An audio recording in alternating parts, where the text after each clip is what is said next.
En un moment en què s'han reactivat els rumors d'una possible treva d'ETA, l'Associació de Víctimes del Terrorisme torna a convocar una manifestació contra la política antiterrorista del govern i contra un possible diàleg amb ETA.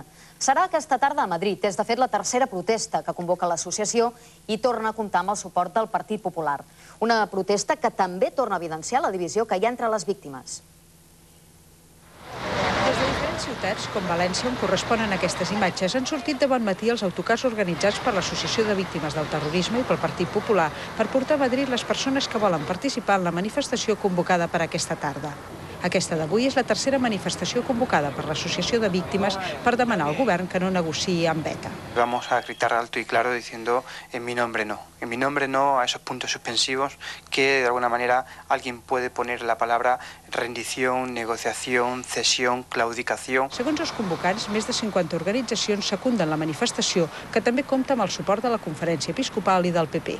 Tot i això, de l'acte d'avui se n'han desmarcat associacions significatives com la d'afectats per l'11M, que presideix Pilar Manjón, Dignitat i Justícia, la Fundació Fernando Buesa o la Federació d'Associacions Autonòmiques de Víctimes. Hi ha moltes víctimes que estem en contra d'aquesta manipulació política que s'està fent amb tot el col·lectiu.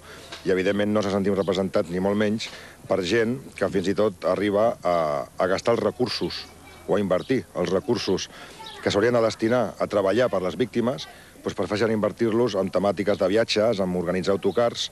Com que la plana major del PP, Mariano Rajoy i José María Aznar al capdavant, ja ha anunciat que participaran en la marxa de protesta, des del PNB han preguntat als populars per què no estaven en contra de la negociació quan eren al govern. ¿Dónde estaba el Partido Popular entonces cuando su presidente llamaba a ETA Movimiento Vasco de Liberación Nacional, decía que había que modificar la política penitenciaria para acompañar un proceso de paz y mandaba a 3 colaboradores suyos a juntarse con ETA y a hablar con ETA y a negociar con ETA a Zúrich?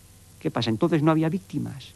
De industria, comercio y turismo, porque que afectan a nuestro sector energético, llevando a cabo el Ministerio de Industria desde hace más de un año, desde mayo del 2004, y que responde... El projecte de llei aprovat ahir pel Consell de Ministres per a la sessió del Castell de Montjuïc.